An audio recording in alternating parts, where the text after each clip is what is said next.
what I see.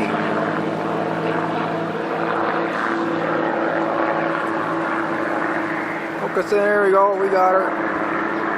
It just flew overhead. I was just about to start my video on an update on main crop garden number 5.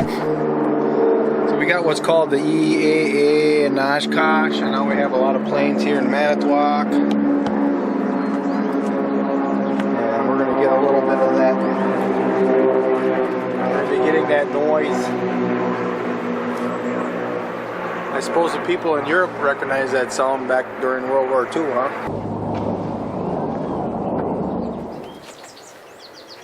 This is an update to main crop garden number 5 here, set in my permaculture design backyard. And quickly to go over the components, I've covered this during the first video early this spring, but I'll hit just the highlights. I have this surrounded with 2 by 3 inch wire fencing and hardware cloth, and I put it in the dimensions of 15-foot square or 5-meter square. Because you can go down here in the United States, you can go down at a big box store and you can buy a 50-foot section of these fences. And that 50-foot section will cover this 15-foot square. Oops. I've got cedar posts every 5 feet. And that's more than enough to hold the fencing up. But I also use the fencing as a trellis for grapes and kiwi. And that gives it the strength and stability that we need. The hardware cloth, I should mention, is on the bottom, and it's actually into the ground a couple inches, maybe 4 or 5 inches. And I even have this fencing between main crop gardens, again to serve as a trellis. Gives support to my hail shield I installed, and it can be that trellis for the grapes and the kiwis. And that hardware cloth is also a barrier from rodents. If one gets into one garden, it isn't easily going to cross into the next. So that's the components, along with my hail shield and the cedar poles that go the length of the 15 feet. We'll start right away, right in the beginning here. I'm going to take the camera off the pedestal and we're just going to go and give you an intimate close-up look of how everything's going.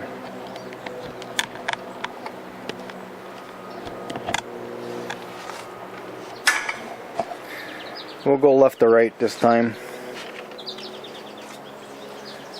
We'll start with the bricker tomato wall. A fellow that I know, he supplied me with these tomato plants, and they're just now starting to get blossoms on them down here below. But on the top, the tumbler tomatoes, look, there's going to be our first red tomato right there of the whole property. And one of his tomatoes had died back. I pulled it out, and I got this volunteer I planted in here. Pretty thin, but you know, these volunteers, they seem to grow pretty fast. I think I'll get a crop of tomatoes off of it. Look at those nice blossoms right there. I'm not even sure what the brands are anymore. I've got them written on the cups, but I'm not sure of the order here. It's on the first video. This one I'm allowing to have a sucker grow. We'll have 2 shoots. I've done this in the past and I get tomatoes off both. Same thing with this one, I let it sucker grow. It's been hot and humid and a lot of rain here, and these plants are really loving it. This is not a bricker tomato. We got some nice blossoms. And here, this is a Wisconsin 55. Oh, we got a tomato right here. It's about to happen. In front of these tomatoes we have pepper plants. I've already harvested a few peppers. There's one right now, growing in half shade. You know, the master gardeners will tell you, oh, they need full sun. Well, those master gardeners don't know anything. All they know how to do is what the manufacturers tell them to know. More peppers. We have a parsnip root growing here. When I harvest these tomatoes out of here, when I pull the tomato plants finally in the late fall, I'll probably harvest that parsnip. We have some shallots growing here. A whole half a circle bed. Well, maybe the whole circle bed's got these shallots. This is a special kind. I think it's called a gray shallot. Looks like it's bulbing up pretty nice right now. But you see the greens are still pretty good. we'll just let her keep riding. Oh, here's a volunteer tomato that's not going to make it. It's too late. We're going to pull it out of there.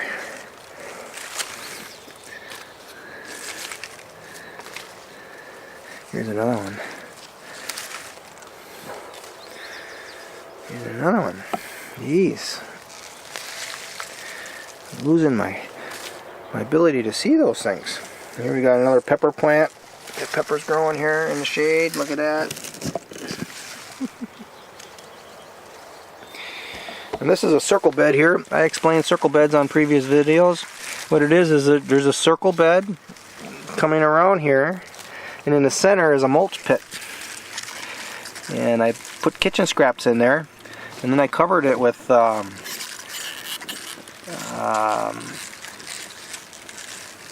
composted wood shavings. That's what they are. And this whole garden is comprised of those circle beds. We got a black raspberry growing here. I'm going to actually take that out of here this fall and transplant it, as well as that blackberry. That's remnants of a past part of my design that I'm going to eliminate from the main crop gardens. Raspberries and blackberries along the edges. We also have these grapes. You can see we got a nice grape bunch there developing. Some there. There's a whole bunch hanging off the hail screen. Look at that. You know, I'm toying with the idea of having grapes grow over the entire hail screen. And there's plenty of crops that'll grow in deep shade. I just might change one of these into that. Just, you know, just one. Just experiment. Keep experiments moving. If it doesn't work out that well, I can always switch back. Always can prune them back. Here's a honeyberry. I was thinking about honeyberries as a surrounding crop, but I'm kind of reconsidering that. I might go to just gooseberries all the way around. So we gotta get out of here. Right now I'm standing on some bricks. I got little bricks all the way throughout at the junctions of the circle beds, and I'm stepping on the bricks. The reason for that is when you step on your soil, you compact the soil and kill soil life. Squeeze out the oxygen, and it's the soil life that's feeding my crops here. And I don't want to kill the soil life. So here's another circle bed. You can see the mulch pit in the center. And these are potato onions, and they're getting ready to be picked. I already picked one bed full in here, and I'm going to pick another one here pretty soon because it's all starting to get dried out at the top. I might go another week yet. That's it. We have a volunteer. I might have planted it or just forgot to pick it, but this is a get this out of here. That's an elephant garlic that's growing in here with it. So we'll have to make note of how big were the potato onions around this elephant garlic versus where there wasn't any elephant garlic. I planted 34 potato onion bulbs in this little 2-foot diameter circle bed. It looks like they're working pretty good. They're really growing. Oh, there's some nice ones there. A bulb went up right there. It looks good. And that's next to a garlic. That's a regular hardneck garlic. A preliminary idea here is that hardneck garlic doesn't bother potato onions, so it'll be a good companion plant maybe. Here's a tomato volunteer that I don't want growing. So I've got a succession going on with this circle bed here of potato onions. It's also growing tomatoes, and these are volunteer tomatoes. I didn't plant them, and actually this bed came up with like about 20 or 30 tomato plants, and I just let the best ones grow, and I've trellised them up onto the hail shield. So the succession is we're going to be pulling those potato onions. We're going to have to do it carefully because we got to be mindful of the roots of the tomatoes, but then we're going to get a tomato crop out of that in the same year. Isn't that fantastic? I think that looks kind of neat too. Okay, on the edge of the fence there, you can see some broad leaves. Those are elephant garlics. I've got that sheet up there. It's protecting some new honeyberry plants that I put in there. Actually, it was kind of late spring, and I wanted to keep shade on them. And we'll see how well those elephant garlic has done with only a half a day of sunlight. Another honeyberry there, I actually mound layered it. I'm going to be moving a lot of honeyberries up to the wildland because the birds just love those berries. It's an early source for them. And I want the birds to eat, have a early food source. I want successful birds up there.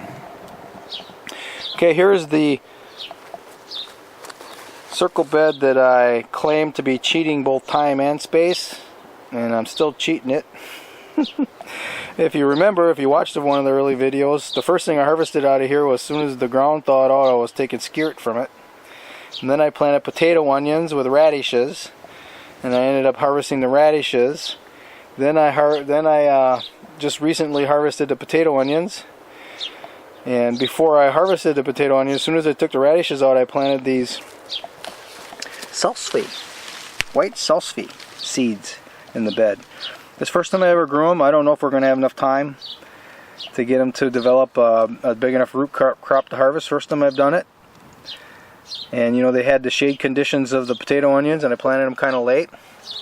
But you know, I'm looking at frost dates here, the middle of October, and here it is, a little bit, the third week of July. Maybe we can get it to the third week of October, so that's 3 months.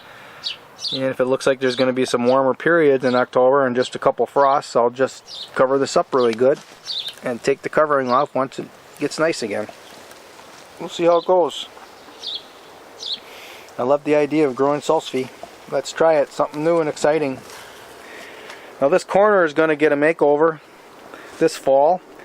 Right now I have black raspberries in there I want out. I've got a black currant that I want out. And I'm going to switch to all gooseberries now as a bordering crop.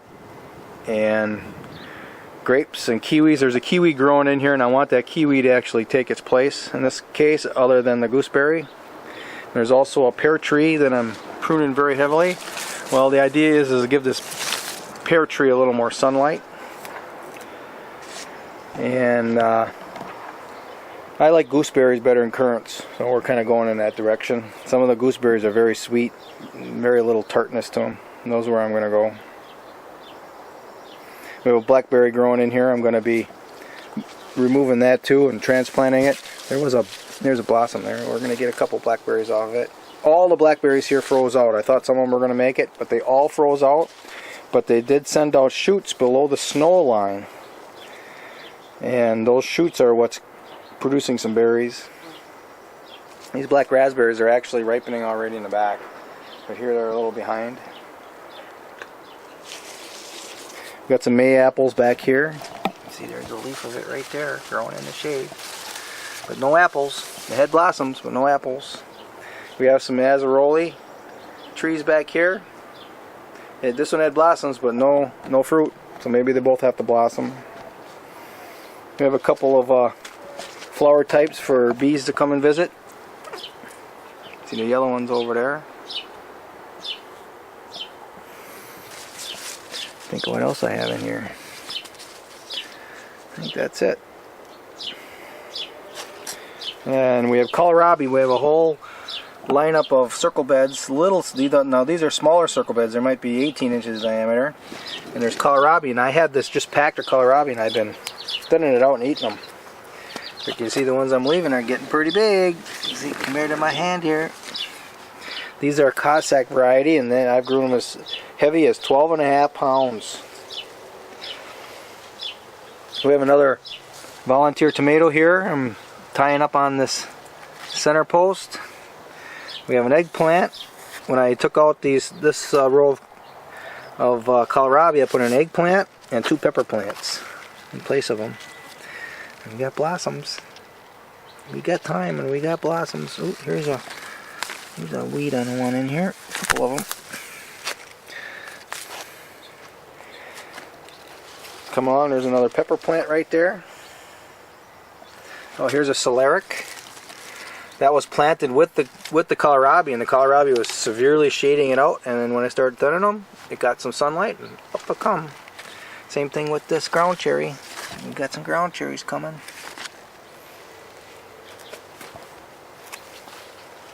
Here's a celery. This is a tall celery. Here's another plant I don't want. Here's another one. This one here shouldn't be in here either. Jeez. That's okay. That means I'm going to have more mulch here for the afternoon sun side of this little slope. Here we have another volunteer tomato that I'm trellising up the center post. Here's a real nice ground cherry. That one I planted early with the Kohlrabi, and it actually grew up faster than the Kohlrabi. There's a big Kohlrabi down in there. Look at that. This one we might just let grow to fruition. Maybe we can get a 10-pounder out of that underneath the shade of this ground cherry, since ground cherry is doing that well. So there's a local guy. His name is Little John. He's giving me some stuff. I've given him some stuff. He comes visiting once every couple years. And he stopped in this spring and he gave me these white celery. Look at that. You got a little row of them here. They're growing up pretty good in the shade. Looks like I should thin them out. The first time I looked at them that close, they're pretty close together there. I'll have to clip some of those off and eat them. Put them in a salad, thin it out. So here we have a circle bed of Upper Michigan commercial grade garlic, Hardneck garlic. I let it grow babilles and I harvested the babilles already. I did my little thing with vinegar and olive oil. I got some videos up on that. It's a delicacy. Most people take them as scapes and just eat the scapes, but I let them grow babilles and then I take them. That is really a special delicacy. It does result in smaller bulbs underground, but it's worth it. Here's a rogue elephant garlic, which is actually a leek growing with the Hardneck garlic as an experiment to see how that goes. Some candy onions down here. I took all the blackberries out of here because I'm changing up my design, and we got some remnants coming out of the roots. We're gonna transplant those too. That's a bonus. Here's my one Swiss chard. I've been taking a leaf or two every week, and it just keeps right on popping them out. And I keep taking them. I think that's all one person needs is one Swiss chard plant. I actually kind of made a joke about that. People who have long grass and go to the grocery store to buy Swiss chard are stupid. You plant one little plant and you'll get all you want. You know, it's not a delicious crop. It's got an interesting earthy flavor, and you don't really want to eat a whole lot of it, but it's good to mix into your diet. This is another circle bed. It has half of it is Hardneck garlic, the same Michigan commercial grade, with the Swiss chard, and then I've got a new one. I tried growing them last year and something ate them or something happened to them, I forget. But that's a maga root, some South American root. There's some fella that's on the internet, he said, I don't know, Robert Special Seeds or Rare Seeds or something, and got them from him.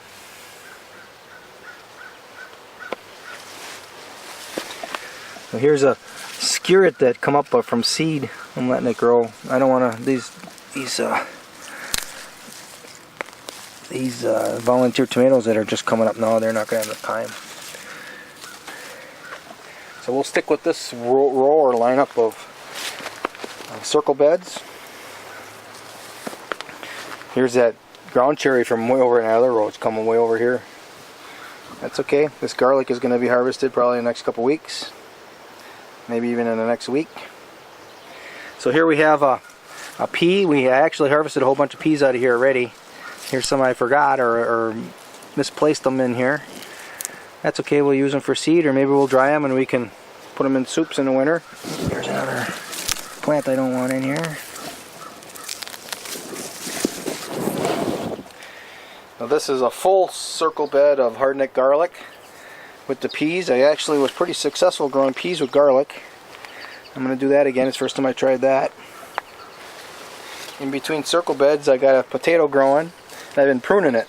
I actually staked it and I'm pruning it to see what happens. There's a stake there that I got tied to. I just stuck one little potato in there, see what happens. And it's growing happily here along with the garlic. This I mistook this for garlic last video, or the main video. I called it a garlic from somebody at the farmer's market, but I actually planted that in the next circle bed. My memory was faulty at the time. I had to dig out some videos to figure it out when I planted it. But this is elephant garlic. This was the cream of the crop of the cloves from what I grew last year. And look at it. It's growing up as tall as I am. This one's taller. But I got an experiment growing on in here. I think there were 21 cloves that I planted. And 5 of them I actually clipped that growth off of making the flowers when it first come out of the plant. So I had 5 of those here to see how big the bulbs would get, but one of them actually kind of died back and I harvested and ate it. Then recently I took the flower heads off and I ate those. Actually that was today, this morning. Oh no, I took them yesterday and ate them this morning. And we're going to find out if that doesn't affect the size of the cloves versus the ones that I'm going to allow to flower and go to seed. You know, they're putting energy into that seed, so I'm going to guess these are going to be larger than the ones that go to flower, and then, you know, the one I clipped off real early should be even larger than that. But we'll see. You don't know. Maybe they want to have this long stem and get ready to go, and that's when they'll grow their best bulbs, or maybe they'll all be the same. First time I tried this experiment. There were a couple of volunteer tomatoes that came out of the mixture. That's what's trellised up here. I'm letting them grow. I had a whole bunch of peas in here. I actually pulled all the plants already, ate the peas. Stepped on my little bricks. Oh, look, we had a storm the other day that was real windy. And all this flax has been blown down. I think I'm going to have to get a little fence made in here for them. Look at that. I'm bending them, so I don't think they're going to do very, very good. It's supposed to have some special yellow, pretty flower to it too, so I don't know. We'll see. I'm really kind of getting away from doing the seed thing. We'll see what I do. There's a skirret growing in there underneath this azaroli. Probably isn't a good idea because you harvest the roots. There's an elephant garlic in here in the shade, almost total shade. Looks like it's growing okay. In the corner we got more black raspberries. There's a kiwi plant growing up over the top. Here's a plum tree, I think it is. Yeah, plum tree. Had some blossoms this year, but no plums. I'm going to be seriously pruning this back so I can get the hail shield over it. Oh, yeah, I think it's Castleton, right? Yeah, Castleton. So this one's going to go because it's over the top of the hail shield. These two can stay. This one here can stay. So I haven't finished the hail shield yet all the way to the back because I didn't want to prune this until the appropriate time, which is the last week of July. Stone fruit shouldn't be pruned until the end of July, or probably the middle of the summer proper. I read that out of a real old book. We got some more flowers for the birds. Here we got another circle bed of garlic. This was the small or the medium-sized garlic cloves, and these are ahead of the large ones. They're about to flower.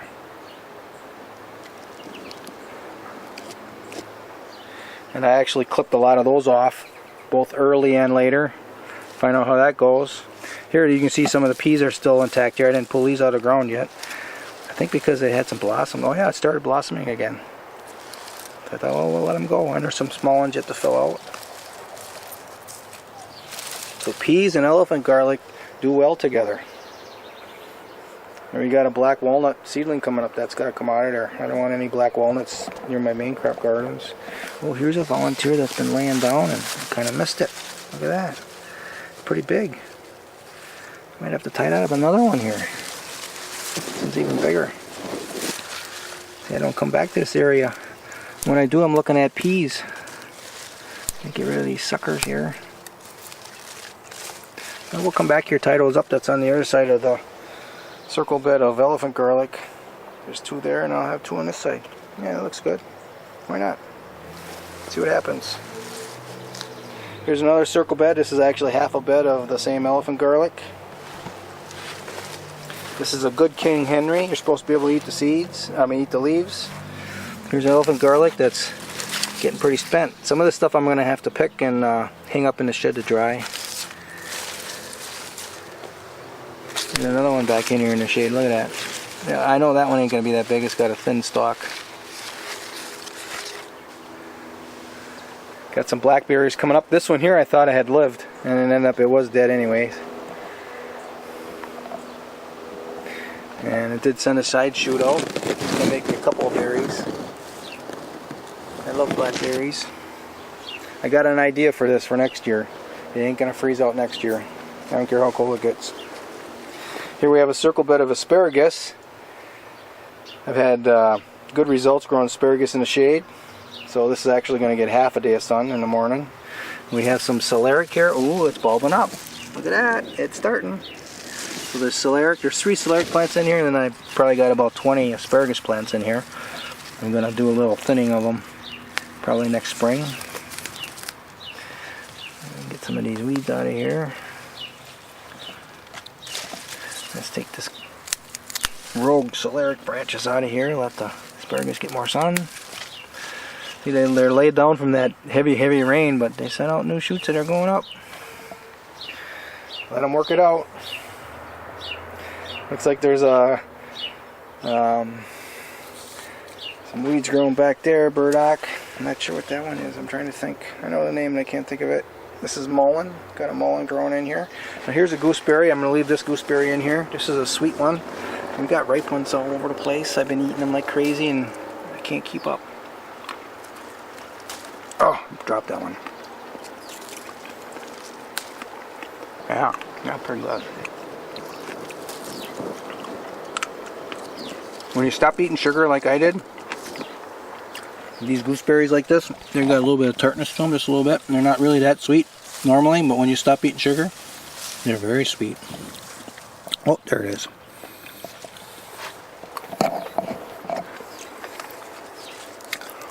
Man, you really appreciate this kind of food when you stop eating all that manufactured garbage.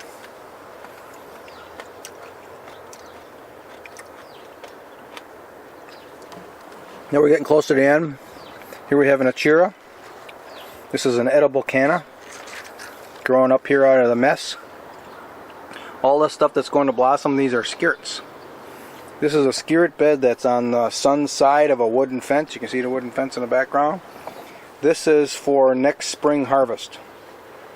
And whenever the frost comes out of the ground, it'll come out quicker here because that sun is going to be shining on this southern part of the fence. And we may even get a period of a week or two in the middle of winter where it's warm.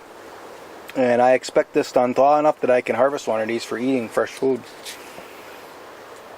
Otherwise, this is for early spring harvest. That's what I got this earmark for. And I am actually getting a crop of peas out of the same bed while we wait for the skirt. Look at, they're getting close. Ooh, that one's pretty full. No, not quite. When I touch it and it gives away, then the peas aren't big enough yet. When that's totally tight, then they're ready.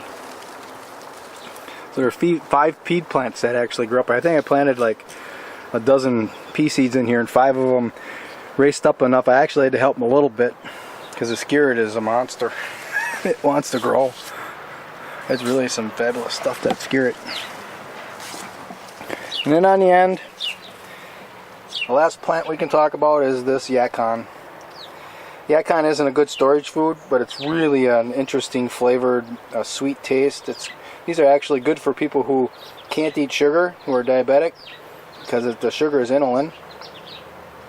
And the root is a big bulbous mass, and I've got videos up on Yacon. Just type in Rick Larson Yacon, you can see it.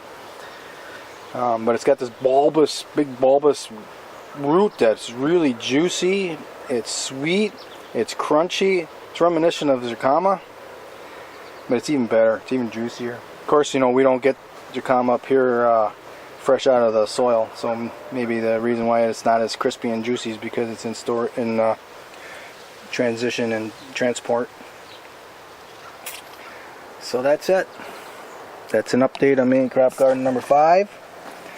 Now the reason why this can be considered a permaculture garden is because